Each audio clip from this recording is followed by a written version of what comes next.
Good morning, and welcome back to the 5th ever episode of Saturday Morning Switch, brought to you by Retro Remastered. So, I've been somewhat trying to avoid talking about Captain Obvious. I mean, I know I'm buying it, you know you're buying it. Honestly, is anybody buying a Switch and not buying Zelda? Not to discredit the rest of the lineup, Bomberman especially, but there's nothing that makes this console a done deal for day one except for Breath of the Wild. I guess part of that is because it feels like it's been a while since the last main Zelda. Sure, we got Link Between Worlds in 2013, but most would say 2011's Skyward Sword was the last true entry. In the years since, we've had 3D and HD remakes of Ocarina, Majora's, Wind Waker, and Twilight Princess, which is great, but also not so great for those who bought a Wii U for an all-new Hylian adventure. It's been a long road up to this point, so now that there's less than a month to go, let's take a look at what we know about The Legend of Zelda Breath of the Wild. While the demo pundits have been playing hasn't changed much since E3 last year, even that brief 20-minute or so section of the game has told us a lot about the direction of this new Zelda. The game truly does embrace the open world, not just because it's stupidly and utterly gigantic, but also by eschewing the franchise tradition of having a very limited item set. If it's part of the environment, odds are you can interact with it and use it. Want to chop down some trees? You can. Want to roll a boulder down that path you cleared and over a cliff onto an enemy encampment? You can. Want to loot every one of those now dead guys for any weapons or food they might have? Yep, you can do that too. No more slicing random patches of grass for floating hearts. Which leads us into the other genre of the game it borrows elements from, and that's survival. Don't worry, this isn't Don't Starve or anything even remotely that cruel. But you will have to forage or cook your own food to regain health, keep an eye on the durability of your current gear, and even change what you're wearing depending on the weather or temperature. Yes, temperature matters now.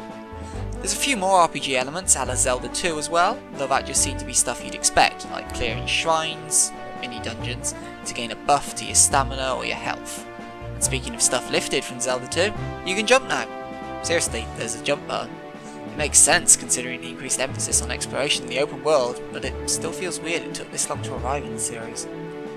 Going back to those shrines I mentioned, they're littered across the world, with Nintendo saying there's around 100 of them in total. They're fairly short and quick puzzles and challenges with a small reward at the end, though how useful it'll be to clear all of them is kinda hard to tell at this moment. Perhaps their most useful functionality then will come as quick travel points when you clear them, because if the world is as epic and time consuming to traverse as it seems to be, you're probably going to need them. There will also be the regular dungeons, but we know very little about those so far. If I had to guess, I imagine they'll be more complex and maybe require multiple visits to further differentiate themselves from shrines, but that's just speculation on my part. The final experience is one that doesn't just lift from other game genres, the 30-year history of Zelda itself.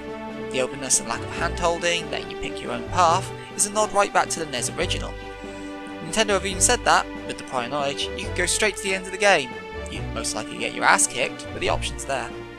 And for those worried that the open world will slow the game right down, Nintendo have also said in the past that you can get all your basic gear and start on the first dungeon within an hour or so if you want. Though, why you'd want to rush instead of explore is beyond me, but hey, different strokes and all that.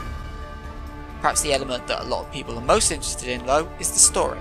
Yes, Zelda games have always had a story, and if you believe the Hyrule Historia, have always had a timeline, but since Skyward Sword in 2011, narratives have become more important than ever in this industry. Part of Breath of the Wild's answer to that is voice acting. No, Link won't be breaking his vow of silence, but others, like Zelda, now have voices, allowing them to portray a greater level of emotional depth than ever before. And yes, that does include crying. That thing real people do.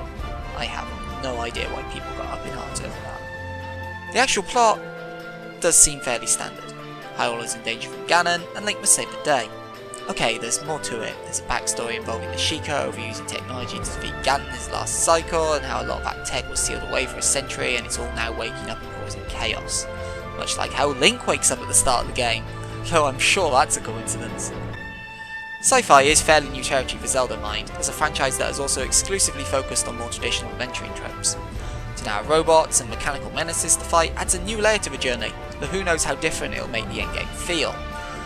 Though if we're talking about open world games where you fight a lot of robots, there's another one coming out literally days before Breath of the Wild, Horizon Zero Dawn. Developed by Guerrilla Games and only available on the PS4, it is in many ways Sony's answer to Zelda, though I'm sure the insanely close release dates was never something either company expected. How much that will affect both titles remains to be seen, especially for people who can only afford one or the other and are looking for any excuse to hold off on buying a Switch for now. Anyway, putting the competition aside, this doesn't just feel like any new Zelda game. It feels like, and pardon the overused phrase, a next-gen Zelda. There's a lot of new ideas here in both gameplay and storytelling terms, and I'm certain they'll manage together to create another award-winning adventure. But like I said at the start, if you're buying a Switch, you probably already knew that, you probably already knew all of this, and you're probably already counting down the days with everyone else. I mean, it's Zelda, why wouldn't you buy it? Because it's £60? I mean, if the price bothers you that much, you can just buy the Wii U version after all.